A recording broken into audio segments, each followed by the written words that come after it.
Recording in hello everyone. हम लोग collection में फिर से कलेक्शन को स्टार्ट कर रहे हैं। ठीक है। तो हम लोग एरे पर रहेंगे अभी। तो नॉर्मली एरे जो है वो इंडेक्स बेस्ड डेटा स्ट्रक्चर है। ये जो जितना भी अभी हम लोग पढ़ रहे हैं, एरे लिस्ट, मतलब एरे और एरे में कलेक्शन, कलेक्शन में फिर लिस्ट सेट मैप है। तो इन सभी का जो बेस है वो है एरे, रूट। ओके। वो एरे है। एरे क्या है? वो इंडेक्स बेस्ड डेटा स्ट्रक्चर है, मैंने बताया था। एक मैप है जिसमें वैल्यू जो स्टार्ट होता है वो जीरो से स्टार्ट होता है, नॉर्मली 1 2 3 सीक्वेंस।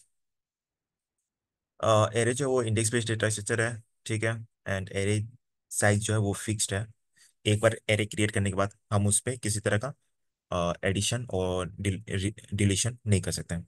और एरे जो है वो स्टोर करता है primitive data type and object. और ऑब्जेक्ट बोलना है, इतना बोलना है कि एरे जो है वो स्टोर करता है primitive data type and object. ठीक है।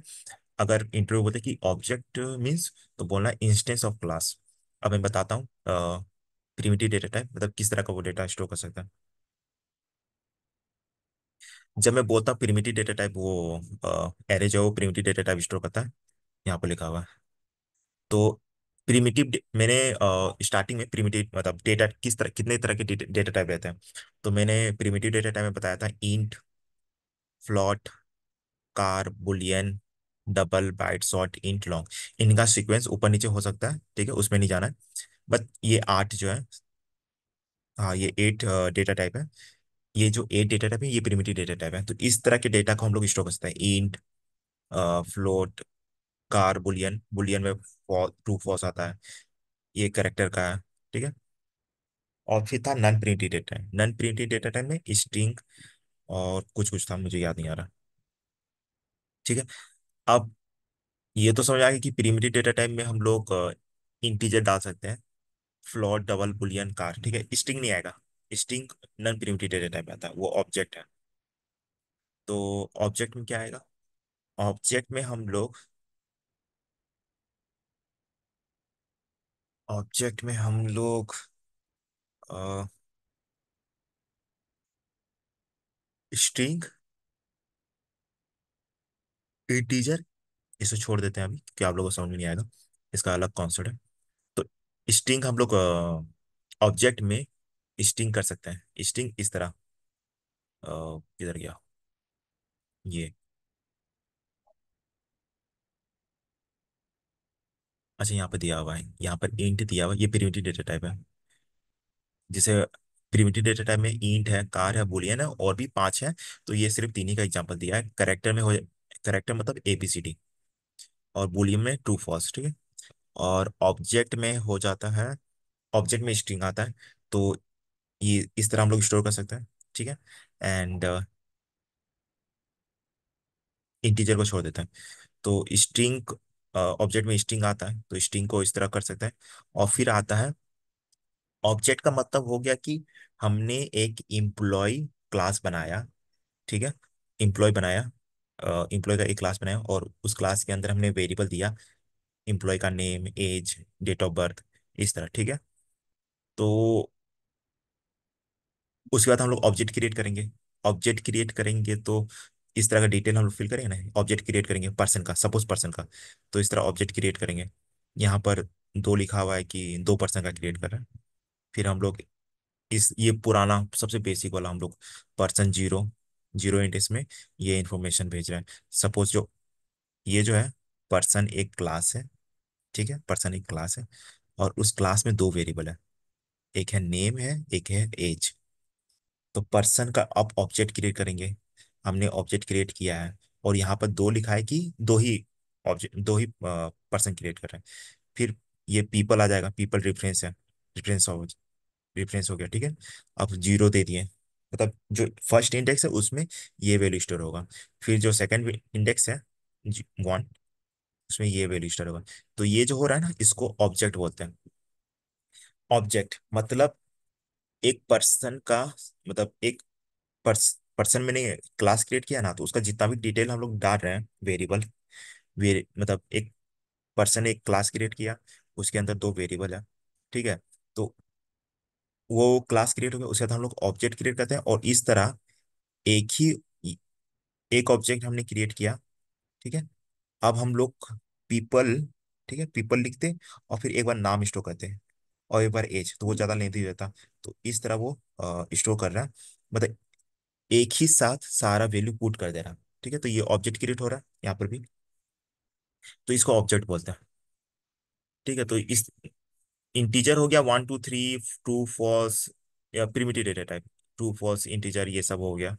और जहाँ ऑब्जेक्ट का मतलब हो गया कि क्लास क्रिएट किया हम लोग, उसमें वेरिएबल दिए और उसका फिर ऑब्जेक्ट क्रिएट किया, और सारा जो भी वेरिएबल था एक ही बार में हमने पुट करके स्टोर करा दिया। ठीक है, तो वो ऑब्जेक्ट हो गया। ठीक है, तो एरे जो वो इंडेक्स बेस्ड है, साइज फिक्स्ड है, प्रिमिटिव, एंड ऑब्जेक्ट वो स्टोर करता है। ठीक है, लेकिन इसका जब हम लोग करट करते हैं तो वैल्यू ऐड करने में, नॉर्मली सब आता है, इसका साइज जो है वो फिक्स्ड है, तो वैल्यू ऐड करने में और रिमूव करने में फिर प्रॉब्लम हो जाता है। ठीक है, बहुत ज़्यादा कोड लिखना पड़ता है। तो इसलिए हम लोग एरे को, एरे में हम लोग वो चीज़ नहीं हो पाता, नहीं कर पाते हैं। तो उस चीज़ को इम्प्रूव किया है कलेक्शन ने। ठीक है, कलेक्शन ने उस चीज़ को इम्प्रूव किया। तो कलेक्शन में फिर अ, चार इंटरफेस है, लिस्ट इंटरफेस है, सेट है, मैप है। तो फिर लिस्ट जो है, लिस्ट आया। तो ये लिस्ट जो है इसी के बेसिस में बना हुआ है, एरे के बेसिस में लिस्ट बना हुआ है। ठीक है, तो जाहिर सी बात है, एरे जो है उसमें उसका जो प्रॉपर्टी है एक तरह का पेरेंट ही हो गया एरे। तो एरे का जो प्रॉपर्टी वो लिस्ट में भी आएगा, सेट में भी आएगा, मैप में आएगा, लेकिन कुछ कुछ चेंजेस हो। ठीक है, अब कलेक्शन है, कलेक्शन में लिस्ट इंटरफेस है। तो ये भी index database, index based data structure है। और जो है लिस्ट जो है वो डुप्लीकेट वैल्यू स्टोर कर सकता है, एरे भी डुप्लीकेट वैल्यू स्टोर कर सकता है, लेकिन हमने लिखा नहीं है। इसमें जो इंपॉर्टेंट है एरे का, जो हमें बताना चाहिए वो चीज़ लिखा हुआ है। तो दोनों ही डुप्लीकेट एलिमेंट स्टोर करता है। ये सब चीज़ें याद रखना है, ये ये बोलना है, ये बोलने के लिए इंटरव्यू में, और ये सब ये भी बोलने के लिए। देन अभी जो डिफरेंसेस बता रहा हूँ वो समझना है कि डुप्लीकेट जो एलिमेंट है वो एरे में भी कर सकते हैं, लिस्ट इंटरफेस में भी कर सकते हैं। लिस्ट जो है वो स्टोर करता है any number of null values. ठीक है, अब एरे में जो है नल वैल्यूज सिर्फ ये में होगा, ऑब्जेक्ट में होता है। ऑब्ज प्रिमिटिव डेटा टाइप में हम लोग नल वैल्यूज नहीं डाल सकते, बट ऑब्जेक्ट में नल वैल्यूज डाल सकते हैं। ये समझने के लिए सिर्फ बोल रहा हूँ। और ये देखो लिस्ट जो है वो फॉलो करता है इंस्ट्रक्शन ऑर्डर, जिस तरह हमने ऐड करेंगे वैल्यू उसी तरह वो प्रिंट आउट होगा। और इसके लिए इटरेटर है और लिस्ट इटरेटर है प्रिंट करने के लिए, हम लोग बात कर चुके हैं। अब आ गया, लिस्ट हो गया, एंड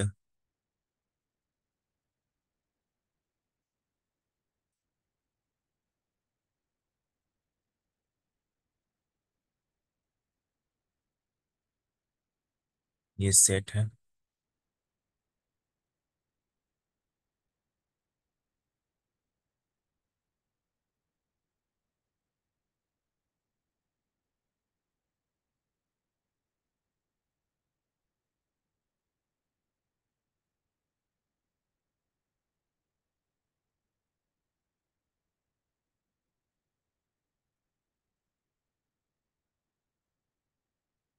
सेट है, सेट में क्या, लिस्ट का अपोजिट कौन है, set.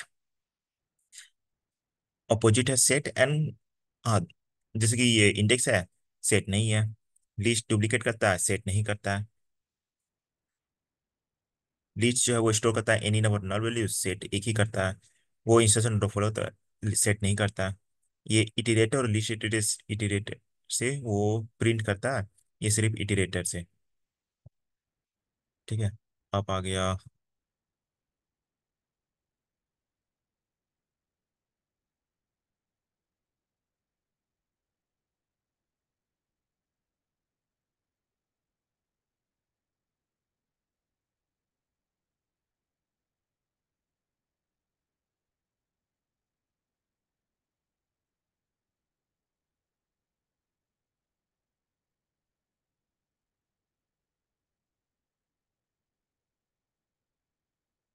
List interface, set interface, map interface.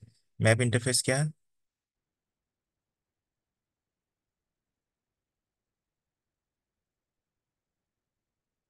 Map interface क्या है? मैप जो है, मैप कंटेंट्स करता है value based on the key. Map contents value, map जो है वैल्यू कंटेंट करता है बेस्ड ऑन द की। पहले की लिखना होगा, मतलब की एक बैकेट हो गया, बाल्टी हो गया, और उसके अंदर वैल्यू हम लोग ले रहे हैं। तो विदाउट बाल्टी हम लोग तो सब वैल्यू को पकड़ नहीं सकते, तो वही हो गया। मैप जो है वो कंटेंट्स करता है वैल्यू को based on the key. Map भी डुप्लीकेट मैप में, सॉरी हाँ, मैप में डुप्लीकेट की अलाउ नहीं है। और मैप जो है वो स्टोर करता है ओनली एक नल की। वैल्यूज बहुत ज़्यादा हो सकता है, कोई दिक्कत नहीं है। मैप इंटरफेस जो है वो मेंटेन नहीं करता है एनी भी, कोई भी ऑर्डर ऑफ द की और वैल्यूज, मतलब हाँ। ठीक है, और मैप इंटरफेस जो है वो implemented by various classes. Hash table है, हैश मैप, हैश टेबल को हटा दे, linked hash map, tree map. और ये चीज को हम लोग लिख लेना इसमें भी, लिस्ट इंटरफेस में। लिस्ट इंटरफेस में क्या हुआ? List interface is implemented by various classes, ठीक है, such as list, array list, link list, vector, stack.